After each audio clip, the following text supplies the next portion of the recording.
जय श्री राम। आइए आगे सुनते हैं श्रीमद् भागवत कथा में। जब सन्यासी ने ब्राह्मण को कहा कि अब तुम प्रजा का मोह त्याग दो और कर्म की गति प्रबल है, कुटुंब की आशा छोड़कर सन्यास में ही सब प्रकार का सुख है, तो ब्राह्मण ने कहा, विवेक से मेरा क्या होगा, मुझे तो पुत्र दीजिए, नहीं तो मैं आपके सामने ही शोक मूर्छित होकर अपने प्राण त्यागता हूँ। ब्राह्मण का ऐसा आग्रह देखकर तपोधन ने कहा, विधाता के लेख को मिटाने का हठ करने से राजा चित्रकेतु को भी बड़ा कष्ट उठाना पड़ा था। इसलिए देव जिसके उद्योग को कुचल देता है, वह उस पुरुष के समान तुम्हें भी पुत्र से सुख नहीं मिल सकेगा। तुमने बड़ा हठ पकड़ रखा है, ऐसी दशा में मैं तुमसे क्या कहूँ। जब महात्मा जी ने देखा कि ये किसी प्रकार अपना आग्रह नहीं छोड़ता, तो उन्होंने उसे एक फल देकर कहा, तुम इसे अपनी पत्नी को खिला देना, जिससे तुम्हें एक पुत्र होगा। तुम्हारी स्त्री को 1 साल तक सत्य, शौच, दया, दान और एक समय एक ही अन्न खाने का नियम रखना चाहिए। यदि वह ऐसा करेगी तो बालक बहुत शुद्ध स्वभाव वाला होगा। जब योगीराज चले गए तो ब्राह्मण अपने घर लौट आया। उसने वह फल अपनी स्त्री के हाथ में दे दिया और स्वयं कहीं चला गया। पर उसकी स्त्री तो कुटिल स्वभाव की थी। उसने अपनी सखी से कहा, मैं ये फल नहीं खाऊंगी और तुम ये फल खा लो। फिर उसकी सखी ने कहा, ठीक है, मैं भी जब बच्चे को जन्म दूंगी तो वो तुम्हें दे दूंगी। जब उस स्त्री की सखी को पुत्र उत्पन्न हुआ, तब उसने वह उसे धुंधली को दे दिया और आत्मदेव को सूचना दे दी कि मेरे सुखपूर्वक बालक हो गया है। इस प्रकार आत्मदेव के पुत्र हुआ सुनकर सब लोगों को बड़ा आनंद हुआ। ब्राह्मण ने उसका जातक्रम संस्कार करके ब्राह्मणों को दान दिया और उसके द्वार पर गाना बजाना और अनेक प्रकार के मांगलिक कृत्य होने लगे। फिर धुंधली ने बालक का नाम धुंधकारी रखा। इसके बाद 3 महीने बीतने पर उस गऊ के भी जिसको फल खिलाया गया था, एक मनुष्य आकार का बच्चा हुआ।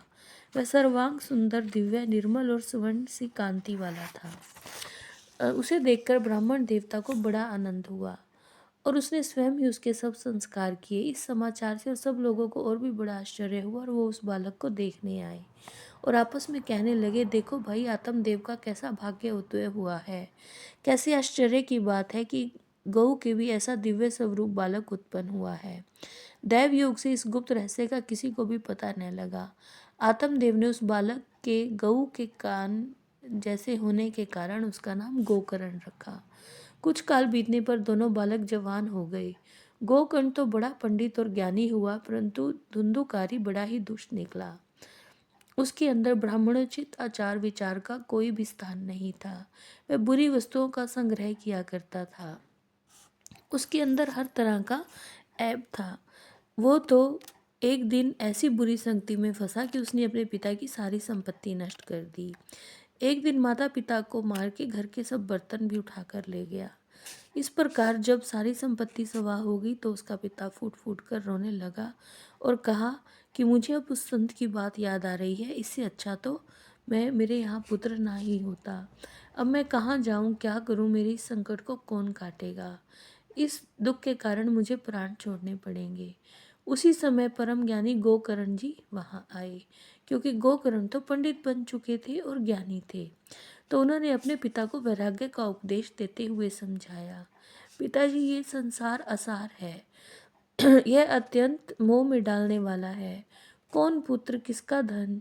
पुरुष दिन रात दीपक के समान जलता है। सुख ना तो इंद्र को है, ना चक्रवर्ती राजा को। सुख केवल विरक्त एकांत जीवी मुनि को है। गोकर्ण के वचन सुनकर आत्मदेव वन में जाने के लिए तैयार हो गया और कहने लगा, बेटा, वन में रहकर मुझे क्या करना चाहिए, मुझसे विस्तार पूर्वक कहो। गोकर्ण ने कहा, पिताजी, ये शरीर हड्डी, मांस और रुधिर का पिंड है। इसे आप मैं मानना छोड़ दो और स्त्री पुत्र आदि को भी अपना कभी न मानना। इस संसार को रात दिन क्षण भंगुर देखो। किसी भी वस्तु को स्थायी समझकर उसमें राग ना करें।